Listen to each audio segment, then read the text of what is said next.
Meu nome é Sérgio Costa. Eu gostaria de trazer para vocês um dos assuntos que eu considero os mais espetacular da psicanálise, um assunto que nos ajuda a compreender melhor o paciente dentro da clínica.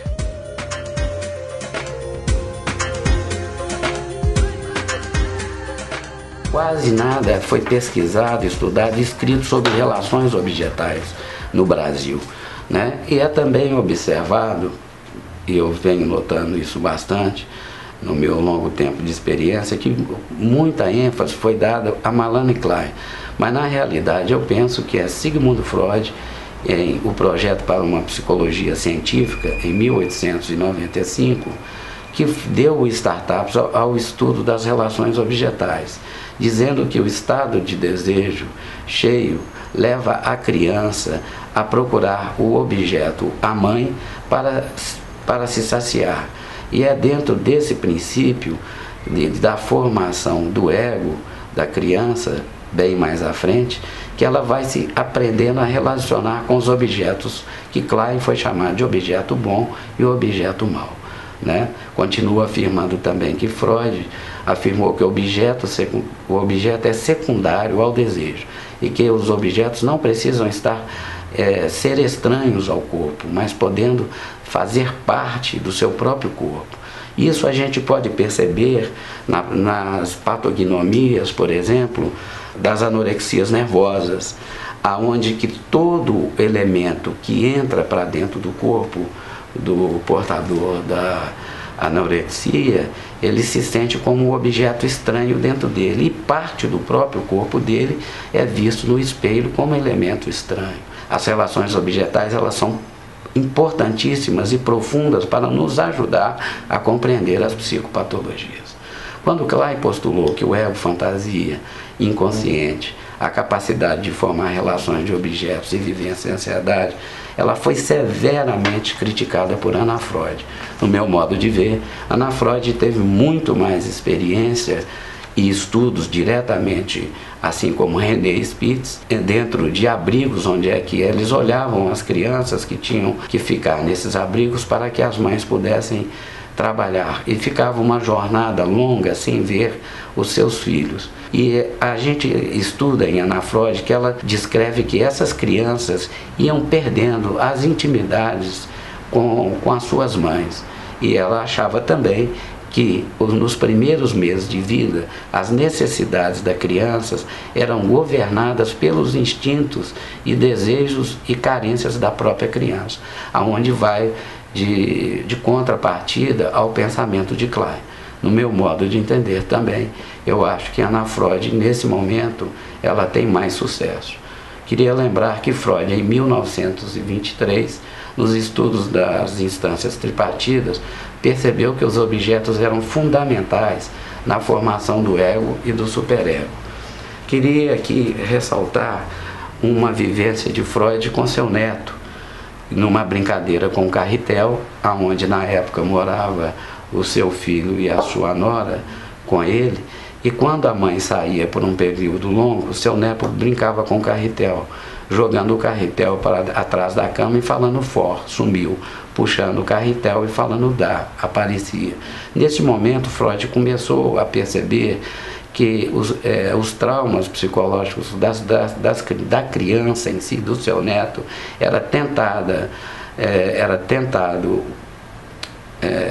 equilibrá-lo, tentando simbolizar essas situações, né? Quer dizer, então nós já é sabedor também que para entrar no mundo da linguagem, a criança ela tem que passar pela crise da ausência da mãe e do pai. E ela vai ter que buscar a linguagem para tentar simbolizar essa ansiedade na crise da ausência.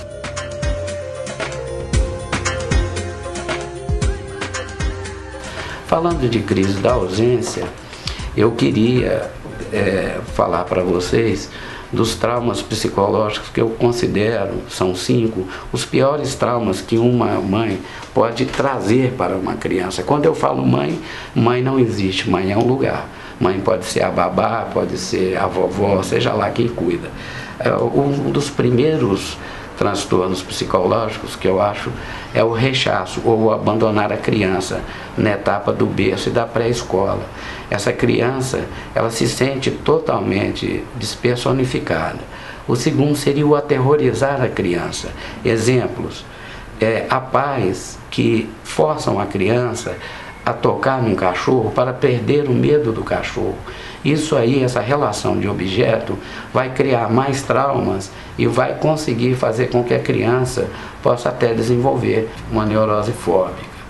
O ser indiferente com a criança, não deixar ela participar das situações domésticas, dos contatos, das conversas, até onde ela pode participar, leva essa criança a ter uma relação objetal bastante diferenciada, podendo causar uma patognomia de medo de falar em público, de medo de multidões, se torna uma criança isolada, né? O ignorar a criança também há efeito poderoso sobre esse ignorar a criança. Por quê? É só na relação de ver a criança, de estar com a criança, é que ela vai ver os objetos que estão à sua volta. Papai, mamãe, avô, cadeira, caneta, computador, e aí a criança vai se tornando e se inserindo nesse contexto com seu ego mais fortalecido, né? E o quinto e último transtorno psicológico que eu considero pesadíssimo para a criança é o corromper a criança. A gente sabe que há mães onde tocam bastante os genitais da criança, as babás, né, corrompendo e criando uma distorção, fazendo com que, quando essa criança se torne um adulto, a relação de objeto que ela vai ter que aprender a ter em amar e tocar o outro, ter sexo com o outro, vai ficar prejudicada por ter corrompido na infância. Então, o que eu estou querendo dizer com isso? Que os primeiros anos da vida da criança, ela é importante para que ela possa se estabilizar, criar um ego forte, ter um superego estável e vencer o seu complexo de Édipo, justamente no contato com as relações objetais.